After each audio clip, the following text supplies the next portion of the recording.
Hello साथियों, आप सभी का स्वागत है यूट्यूब के इस प्लेटफॉर्म पर। और आज की वीडियो में हम लोग सीखेंगे कि कैसे किसी भी रासायनिक समीकरण को संतुलित किया जाता है। तो आज हम लोग सीखेंगे how to balance the chemical reaction, यानी केमिकल रिएक्शन के लिए जो केमिकल इक्वेशन दिए होते हैं उसको हम लोग बैलेंस कैसे करते हैं उसको हम लोग देखेंगे। तो इससे पहले कि आपको जो है मैं ये सिखाऊं कि रासायनिक समीकरण को कैसे संतुलित किया जाता है, उससे पहले आपको ये जानना जरूरी है कि धातु क्या होते हैं, अधातु क्या होते हैं, है ना। इसको जानना क्या है जरूरी है। तो धातु का मतलब होता है कि ऐसा तत्व जो इलेक्ट्रॉन को त्याग करके क्या करता है, इलेक्ट्रॉन का त्याग करता है, उसे हम लोग धातु कहते हैं। तो उतना बेसिक हमको नहीं जानना है, बस हमको धातु को पहचानने आना चाहिए कि अगर किसी केमिकल रिएक्शन दिया हुआ है तो उसमें हमको केमिकल इक्वेशन में ये फाइंड करना होगा कि कौन सा धातु है और कौन सा अधातु है। अगर इसको हम लोग पहचान लेंगे तो बहुत ही आसान है किसी भी रासायनिक समीकरण को संतुलित करना। तो हम लोग कैसे जानेंगे, देखेंगे कि क्या दिया है। जैसे दिया रहता है कैल्शियम, बेरियम, है ना, सोडियम, सोडियम का संकेत Na होता है, के पोटासियम। तो ये सब जो भी है इसके लास्ट में यम आ रहा है, यानी कैल्शियम लास्ट में क्या है, यम। बेरियम लास्ट में क्या आता है, यम आता है। तो अगर लास्ट में यम आए तो उसे हम लोग कहेंगे क्या है, वो एक धातु है। और हाँ, इसका एक अपवाद भी है, हीलियम। आपको पता है 6 नोबेल गैसेज हैं, अक्रिय गैस, जिसमें एक हीलियम भी है। तो ये इसके लास्ट में यम है, पर ये धातु नहीं है। इसके अलावा जो भी आपको दिखे और लास्ट में अगर उसको यम दिया हुआ है तो हम लोग कहेंगे कि वो क्या है, एक धातु है। अब दूसरी बात हम लोग करते हैं कि सभी धातु में क्या यम लगा रहता है, तो ऐसा नहीं है। कुछ ऐसे धातु हैं जिसके लास्ट में यम नहीं लगा रहता है। एक्चुअली इसका डेफिनेशन ये है कि जो इलेक्ट्रॉन का त्याग करता है उसे हम लोग धातु कहते हैं। पर हमको उसमें से हम निकालेंगे थोड़ी कि अगर कोई रासायनिक समीकरण दिया है तो कौन त्याग कर रहा है, नहीं। तो हम लोग क्या पहले देखेंगे कि अगर नाम के अंत में यम लगा है तो वो धातु हो जाएगा हीलियम को छोड़कर। और दूसरी बात, आपको कुछ धातु यहाँ दे रहे हैं, इससे बाहर कम ही चांस है कि आपको एग्जामिनेशन में आने वाला, जो ज़्यादा आने वाला है उसको दे देते हैं। जैसे आपको पता है लोहा, है ना, चांदी, सोना, ये सब क्या है, धातु है। जिंक, कॉपर,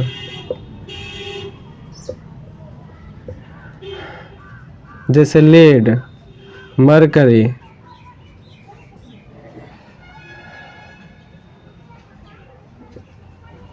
ये क्या हो जाएगा, धातु हो जाएगा। इतना बस आप क्या करिए, ध्यान में रख लीजिए। इसके अलावा आपको जो भी दिख जाएगा उसको आप अधातु मानकर चलेंगे, ठीक है। अब तो देखिए, लोहा का जो संकेत होता है वो Fe होता है, चांदी का Ag होता है, सिल्वर, और सोना का होता है Au, है ना, जिंक का होता है Zn, कॉपर का होता है Cu, लेड का होता है Pv, और मरकरी का होता है Hg। तो इसको आप लोग ध्यान में रखिएगा। उसके अलावा जो भी आपको दिखे वो क्या हो जाता है, हमारा अधातु हो जाता है। यहाँ तक कि हाइड्रोजन और ऑक्सीजन क्या है, अधातु है। और धातु में आपको इतना बस क्या करना है, ध्यान में रखना है। तो अब हम लोग बहुत हद तक क्या किए हैं, धातु और अधातु को पहचानना सीख गए हैं। जैसे कि जो धातु होंगे उसके लास्ट में यम लगा होगा, पहली बात। और दूसरी बात, जैसे लोहा, जिंक, कॉपर, मरकरी, सीसा यानी लेड, Pv, और जैसे चांदी, सोना, etc, ये भी क्या है, जैसे प्लेटिनम, Pt, etc, ये सभी भी क्या हो जाएंगे, हमारे धातु हो जाएंगे। तो ये सब धातु हैं। इसके अलावा जो भी दिखेगा वो आपका अधातु होगा। इसके अलावा जो भी आपको दिखेगा वो क्या होगा, अधातु होगा। अब देखिए, तो कोई भी रिएक्शन दिया होगा तो सबसे पहले रासायनिक समीकरण को हम लोग संतुलित किसके आधार पर करते हैं। अगर क्वेश्चन ये पूछे कि रासायनिक समीकरण को संतुलित किसके आधार पर हम लोग करते हैं, तो उसका आंसर क्या हो जाएगा कि कोई भी रासायनिक समीकरण जो होता है या दुनिया में कोई भी रिएक्शन होता है उसमें क्या होता है, हमेशा द्रव्यमान संरक्षित रहता है। यानी कि इसका मतलब यह है कि द्रव्यमान का कभी भी विनाश नहीं होता है। जैसे इधर अगर क्या है, एक रिएक्शन से अगर मैं आपको समझाऊं तो यहाँ क्या है, कार्बन है, और यहाँ भी क्या है, कार्बन। यानी कार्बन के जो परमाणु हैं ये नष्ट नहीं हुए। ऐसा नहीं है कि सल्फर और ऑक्सीजन से रिएक्शन कराएंगे इधर CO2 बन जाएगा, ऐसा कभी भी नहीं हो सकता है। जो परमाणु इधर होगा वही इधर होगा। और दूसरी बात ये कि जितना ये इधर होगा उतना ही ये इधर होना चाहिए। जैसे कार्बन इधर एक है, इधर एक है, ऑक्सीजन इधर 2 है, तो ऑक्सीजन इधर भी क्या है 2 है। तो कहीं ना कहीं इसका जो द्रव्यमान होगा कार्बन का, कार्बन का द्रव्यमान आपको पता ही होगा कितना होता है 12। अगर नहीं भी है तो आपको उसकी ज़रूरत यहाँ बैलेंस करने में नहीं पड़ने वाली। तो आप चिंता की बात नहीं है, आप चिंता मत करिए। तो इसका 12 होता है, ऑक्सीजन का 16, 2 घात कितना 32। तो इधर टोटल कितना हो जाएगा 44 हो जाएगा। इधर कार्बन का फिर वही 12 और ऑक्सीजन 16 दूनी 32। तो इधर भी जोड़ेंगे तो 44। यानी अभिकारक का द्रव्यमान और प्रतिफल का द्रव्यमान बराबर है। तो क्या कहेंगे, ये द्रव्यमान संरक्षण के नियम का पालन कर रहा है, यानी द्रव्यमान दोनों में क्या है संरक्षित है। पदार्थ भले ही कार्बन और ऑक्सीजन से कार्बन डाइऑक्साइड बन गया, पर द्रव्यमान इसका बराबर है। तो द्रव्यमान संरक्षण के नियम के आधार पर, या कहें कि परमाणु संरक्षण के नियम के आधार पर ही हम लोग क्या करते हैं, रासायनिक समीकरण को संतुलित करते हैं। अब हम कुछ एग्जाम्पल देख लेते हैं जो हमारे भारतीय भवन या किसी भी बुक में दिया रहता है, और उसके आधार पर हम रासायनिक समीकरण को संतुलित करते हैं। तो इसका नियम आप लिख लीजिए। ऐसे तो इसके दो विधि हैं, एक हम लोग जो अनुमान विधि है उसके आधार पर इसको संतुलित करने का प्रयास करते हैं। तो उसके लिए सबसे पहले आपको धातु को क्या करना है, संतुलित करना है, फिर आपको अधातु को करना है, धातु के बाद आपको अधातु को करना है, उसके बाद ऑक्सीजन, और सबसे लास्ट में हाइड्रोजन। एक्चुअली ऑक्सीजन और हाइड्रोजन ये दोनों भी क्या है अधातु है, पर इसके अलावा जो अधातु होगा उसको हम लोग इसके तुलना में पहले करेंगे, उसके बाद ऑक्सीजन का करेंगे, एंड देन लास्ट में क्या करेंगे हाइड्रोजन का। साथ में ये देखते जाएंगे कि अगर किसी को बैलेंस कर रहे हैं तो मतलब पहले जो बैलेंस किए थे उसमें चेंज भी आ रहा है, तो ये भी देखना पड़ता है। एक्चुअली ये चीज़ें आपको हम उदाहरण से बताएंगे तो ही समझ आएगा, इसलिए मैं ज़्यादा लेक्चर को लंबा नहीं करना चाह रहा हूँ। सीधे उदाहरण की बात करते हैं और उसी से हमें समझ आ जाएगा। तो कुछ उदाहरण देख लेते हैं।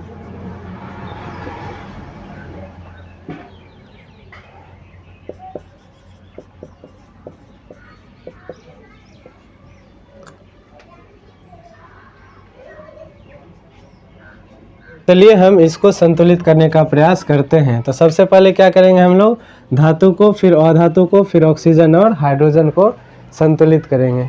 ठीक है, तो सबसे पहले हम लोग क्या करते हैं, धातु को देखते हैं। तो इसमें बताइए धातु आपको दिख रहा है, हाइड्रोजन क्या अधातु, और क्लोरीन भी इसमें नहीं है, तो इसको भी क्या कहेंगे अधातु है। तो ये क्या हो जाएगा हमारा अधातु हो जाएगा। तो इसमें धातु नहीं है तो इसको छोड़ दिए, उसके बाद अधातु तो क्या है क्लोरीन। यहाँ क्लोरीन 2 है, यहाँ 1 है, तो इसको 2 बना देंगे। और जैसे ही इसको 2 बनाया, हाइड्रोजन भी 2 हो गया, और इधर भी हाइड्रोजन कितना है 2 है, यानी ये हमारा बैलेंस हो गया। कैसे, यहाँ भी हाइड्रोजन परमाणु कितना है 2 है, यहाँ हाइड्रोजन कितना है 2 है, हाँ यहाँ भी 2 है, यहाँ क्लोरीन 2 है, यहाँ क्लोरीन 2 है। एक्चुअली इसको लिखेंगे कैसे, तो लिखने के लिए देखिए, जैसे H2Cl2 और HCl दिया रहेगा। तो सबसे पहले हम लोग लिखेंगे धातु को, ऊपर में यहाँ लिख देंगे तत्व, और सबसे पहले हमको लिखना है किसको, धातु को। तो धातु यहाँ नहीं है तो उसके बाद लिखेंगे अधातु को, एकदम सीरियल से। उसके बाद ऑक्सीजन भी नहीं है तो हाइड्रोजन को। तो इसमें 2 ही तत्व हैं। आप देखेंगे बाएं भाग में कितना है, और उसके बाद देखेंगे कि दाएं भाग में कितना है। तो बाएं भाग में पहले कितना है, यहाँ पर देखिए। इसको बैलेंस करने के बाद हम लोग यहाँ पर लास्ट में लिख देंगे, तो कहेगा कि अच्छे से लिख दिया है। तो बैलेंस जब इसको हम करते हैं तो यहाँ पर आपको पता है 2 लगाते हैं। तो 2 जब लगाते हैं तो हाइड्रोजन क्लोरीन भी इधर भी 2 और इधर भी 2 हो जाता है। उसके बाद हाइड्रोजन इधर भी 2 और ये भी इधर 2। उसके बाद दूसरे रिएक्शन की बात करते हैं हम लोग। तो इसमें भी धातु नहीं है, और धातु में ऑक्सीजन और क्या है हाइड्रोजन है। तो ऑक्सीजन को पहले देखते हैं, यहाँ ऑक्सीजन 2 है, यहाँ 1 है, तो इसको 2 बना देंगे। अब हाइड्रोजन हो गया 2 दूनी 4, यहाँ 2 है तो इसको भी 2 से गुना कर देंगे, यानी ये भी हमारा बैलेंस हो गया। अब तीसरा रिएक्शन देखते हैं, यहाँ Mg यानी मैग्नीशियम, हाइड्रोजन, क्लोरीन, 3 प्रकार के क्या है तत्व हैं। तो इसको धातु अधातु में अगर हमको लिखना होगा सबसे पहले धातु क्या है, मैग्नीशियम, उसके बाद वो धातु क्या है, क्लोरीन, एंड देन ऑक्सीजन नहीं है और सीधे क्या है, हाइड्रोजन। तो सबसे पहले हम इसको बैलेंस करेंगे। मैग्नीशियम इधर एक, इधर भी एक, बैलेंस है। क्लोरीन को बैलेंस आप करेंगे, क्लोरीन इधर एक, इधर कितना 2, तो इधर किससे गुना करेंगे, 2 से गुना करेंगे। उसके बाद हम लोग देखते हैं हाइड्रोजन को, तो हाइड्रोजन इधर भी 2 और इधर भी 2, यानी दोनों तरफ क्या हो गया, बैलेंस। अब इसका अगर आप सारणी बनाना चाहेंगे तो तत्व बायां भाग दायां भाग ऐसा लिख देंगे हम लोग, नहीं तो सीधे भाग। और यहाँ लिख देंगे मैग्नीशियम, मैग्नीशियम, क्लोरीन और हाइड्रोजन। अब इधर मैग्नीशियम एक, इधर भी एक, दाएं बाएं दोनों साइड। उसके बाद क्लोरीन इधर 2 है और उधर भी 2 है, देख लीजिए। और हाइड्रोजन इधर कितना है, 2 है और उधर भी 2 है। तो ये हमारा बैलेंस है, ठीक है। अब हम लोग चौथे इक्वेशन की बात करते हैं।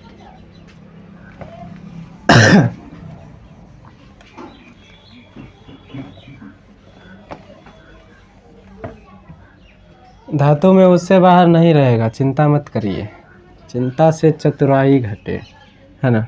तो चलिए अब यहाँ पर देखते हैं। तो तत्व लिखेंगे, इधर बाएं भाग,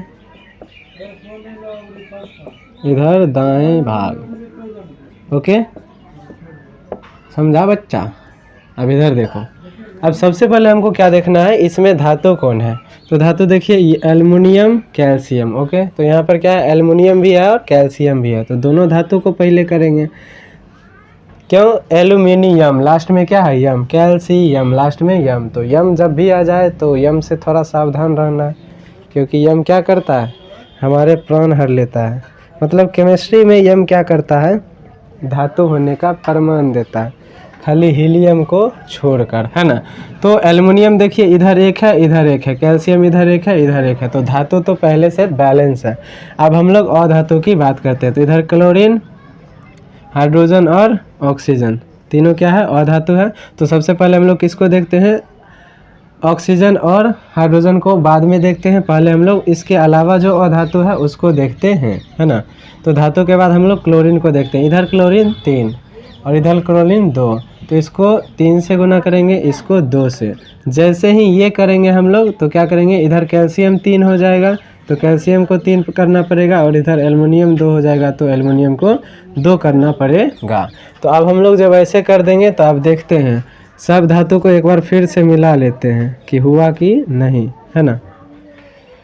हाँ, तो एल्युमिनियम, कैल्शियम और उसके बाद क्या है, क्लोरीन, ऑक्सीजन और हाइड्रोजन। तो एल्युमिनियम को देखते हैं, इधर एल्युमिनियम 2 है, इधर भी 2 है, यानी दोनों तरफ 2 है, तो बैलेंस है।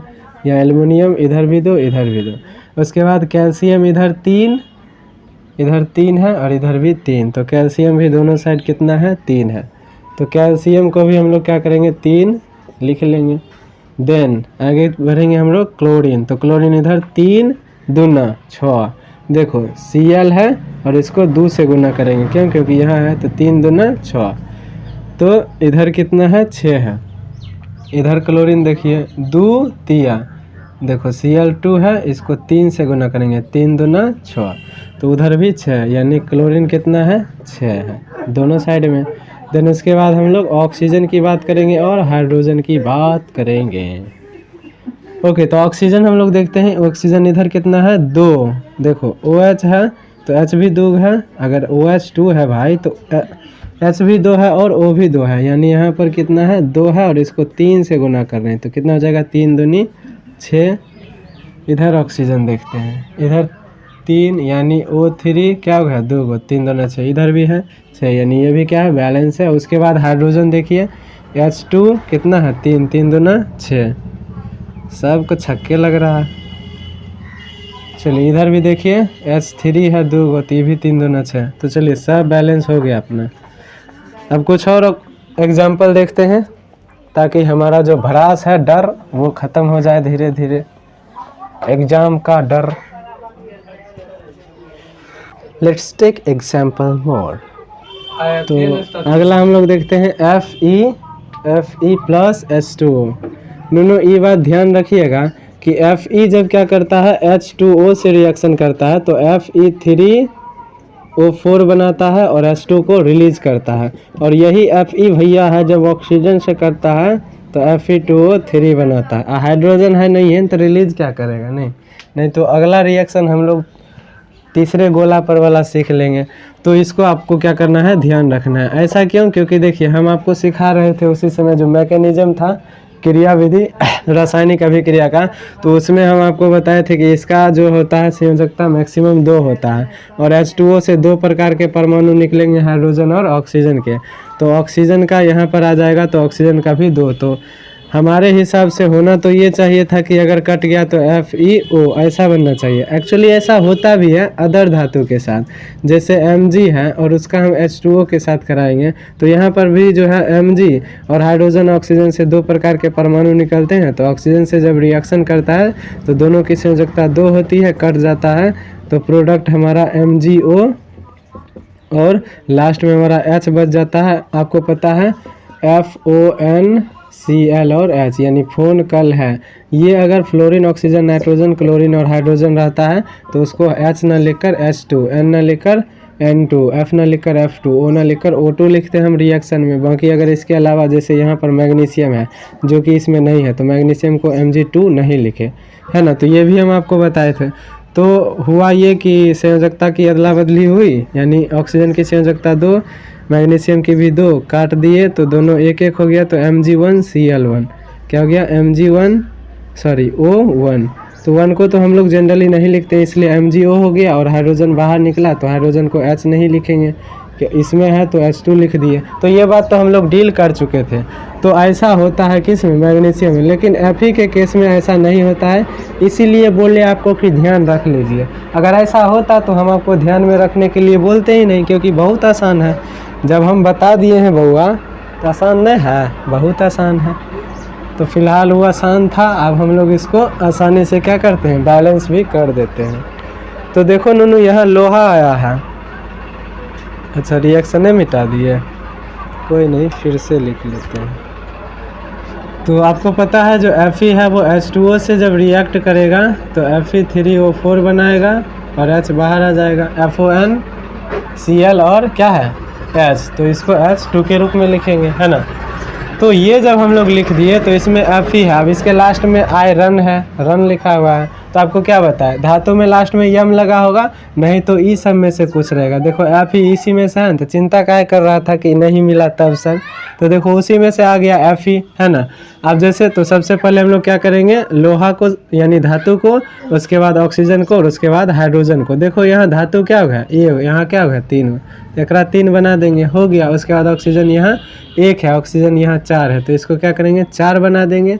और उसके बाद देखो हाइड्रोजन हो जाएगा 4 दूनी 8, यहाँ है 2 को, तो इसको 4 से गुना कर देंगे। कितना आसानी से हम लोग संतुलित कर लेते हैं। और 1 या 2 क्वेश्चन बोर्ड एग्जाम में आना बिहार बोर्ड वाला का एकदम फिक्स है कि देगा ही देगा, है ना। तो बहुत ही आसानी से हम लोग इसको क्या कर सकते हैं, बैलेंस। आपको ध्यान में क्या रखना है, पहले धातु बाबा, फिर अधातु बाबा, फिर हाइड्रोजन पोता, सॉरी ऑक्सीजन पोता, फिर हाइड्रोजन नाती। तो इस टाइप से आपको ध्यान रखना है। और आप क्या करेंगे, बहुत ही आसानी से अपने जो आपके रासायनिक क्या होंगे, समीकरण होंगे, जो केमिकल इक्वेशन होंगे, उसको बैलेंस कर पाएंगे। ओके, तो पहला जो क्वेश्चन है हमारा, आइए देखते हैं। तो पहला जो क्वेश्चन है हमारा वो है CaOH का होल 2, इसकी रिएक्शन करवाया है, किससे करवाया भैया, HNO3 से, और रिएक्शन करके क्या बन रहा है CaNO। अच्छा क्या बन रहा है, इसमें आपको प्रॉब्लम भी होता है, वो तो हम जल्दी जल्दी लिख लेते हैं कि लिख, अगर आपको नहीं हो रहा है तो देखिए, जैसे CaOH है तो इसमें एक मूलक आपको दिख रहा है OH हाइड्रोक्साइड और Ca एक धातु दिख रहा है, तो ये दोनों अलग होगा। और HNO3 है तो यहाँ हाइड्रोजन और नाइट्रेट, ये एक तरह का उभय विस्थापन अभिक्रिया है। आई बात समझ में, तो ये प्लस माइनस हो गया। उभय विस्थापन में आपको बताए थे कि अभिकारक भी दो रहता है और प्रतिफल भी दो रहता है। अब देखिए यहाँ पर इसका जो प्लस है इसके माइनस से रिएक्शन करेगा, यानी इसका प्लस इसका माइनस इसके साथ रिएक्शन करेगा, और इसका प्लस इसके माइनस से रिएक्शन करता है। अब देखिए नाइट्रेट की संयोजकता 1 होती है और कैल्शियम की संयोजकता 2 होती है। ये संयोजकता भी हम आपको बता रखे हैं, पिछली वीडियो को आप देख लीजिए। सीधे रजाई में सुतल रहिएगा तो इससे एग्ज़ाम निकलने वाला नहीं है, वो वाला फिर सिस्टम हो जाएगा। क्यों ढूंढ रहे हो मुझे दुनिया की तन्हाई में, मैं बहुत खुश हूँ अपनी रजाई में, है ना। तो यहाँ Ca1 हो जाएगा और NO3 2 हो जाएगा, इसका होल 2। 1 को जनरली हम लोग नहीं लिखते हैं, तो पहला प्रोडक्ट हमारा ये बन गया। अब दूसरा है ये, तो इसकी संयोजकता भी 1 और इसकी संयोजकता भी 1, तो क्या लिखा जाएगा H1OH1। तो होना तो ये चाहिए, लेकिन H1OH1 को ही हम लोग H2O के रूप में लिखते हैं, यानी H प्लस और OH माइनस मिलकर क्या बनाता है H2O, यानी जल बनाता है। Okay, understood. एक ही मेथड याद रखिए, पहले धातु अधातु और फिर हाइड्रोजन ऑक्सीजन को और फिर हाइड्रोजन को। देखिए अभी फिर से हम उसी विधि से इसको बताते हैं। CaOH का होल ट्वाइस है या होल 2 कह लो, उसके बाद HNO3 रिएक्शन करके बनाएगा CaNO3 का होल 2 और क्या बनाएगा H2O। ओके, तो सबसे पहले हम लोग देखते हैं कैल्शियम कैल्शियम बैलेंस। अब है नाइट्रोजन, इधर नाइट्रोजन 1 इधर 2, तो यहाँ कितना करेंगे 2। इसको नाइट्रोजन को 2 करेंगे तो हाइड्रोजन हो जाएगा 2 और 2 4। हाइड्रोजन है यहाँ पर कितना 2, तो इसको 2 से गुना करेंगे हो जाएगा 4। यहाँ पर 2 किए थे तो ऑक्सीजन हो गया 3 दूनी 6 और 2 8। यहाँ पर 3 दूनी 6 और 2 8, तो बैलेंस हो गया। बिहार बोर्ड में जो क्वेश्चन देगा वो 100% आपको धातु अधातु से ही बन जाएगा, क्योंकि क्वेश्चन का डिजाइन अकॉर्डिंग टू क्लास होता है। अब इस विधि से, जिस विधि से हम धातु अधातु हाइड्रोजन ऑक्सीजन और हाइड्रोजन कर रहे हैं, इस विधि से सारे क्वेश्चन को नहीं बनाया जा सकते हैं। तो एक लेवल होता है सर, जिसको आपको क्या करना है जानना है। दूसरा हमको क्या करना है, एल्युमिनियम वाला जो दिया है उसको बनाना है। अब ये रिएक्शन करेगा तो क्या बनेगा AlCl3 प्लस Cu। अच्छा देखो नीनू, यहाँ पर Al2 नहीं दिया हुआ है और यहाँ Cl2 नहीं दिया हुआ है, जबकि यहाँ अगर ऑक्सीजन रहता या नाइट्रोजन रहता तो क्या रहता N2 दिया रहता, लेकिन यहाँ नहीं दिया है। तो क्यों नहीं दिया है, क्योंकि FON फोन कल है, फोन कल है ना, ये नहीं है। अगर F रहता, अगर यहाँ F का बात करते हैं हम लोग तो F2 होता। इसमें से अगर कुछ नहीं रहेगा ना तो ऐसे ही लिखा रहेगा, अगर उसमें से कुछ है तो उसको 2 की फॉर्म में लिखा हुआ रहता है। तो अब इसको हम लोग क्या करते हैं बैलेंस करते हैं। तो सबसे पहले धातु एल्यूमिनियम, लास्ट में यम, तो ये धातु है।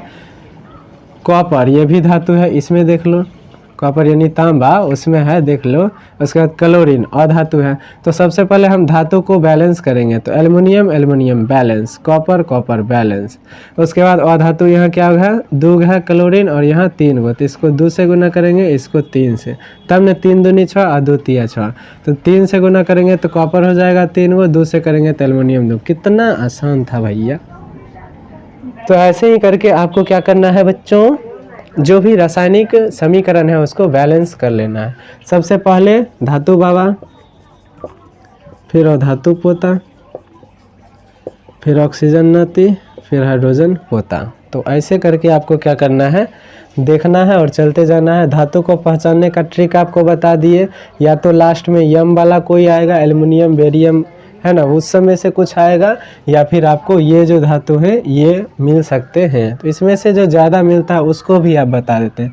तुमको आयरन, जिंक और कॉपर और ये Ag यही ज़्यादा मिलेगा, बाकी ये सब ऐसा समझ लो कि जब बैलेंस करने देगा तो ये सब देगा ही नहीं, यानी ये मार सकते हो। 4 को खाली याद रख लो, जिसमें क्या होगा लास्ट में यम नहीं लगा होगा। क्या क्या FeZnPvAg है ना, यानी iron, zinc, lead, silver. Okay बच्चा पार्टी, तो आज की वीडियो को यहीं पर हम लोग समाप्त करते हैं। और हमारा जो फर्स्ट लेसन था रासायनिक अभिक्रियाएं एवं समीकरण, उसको हमने फुल्ली क्या किया है कंप्लीट कर लिया है। अब हम लोग नेक्स्ट चैप्टर को अगली वीडियो में देखेंगे।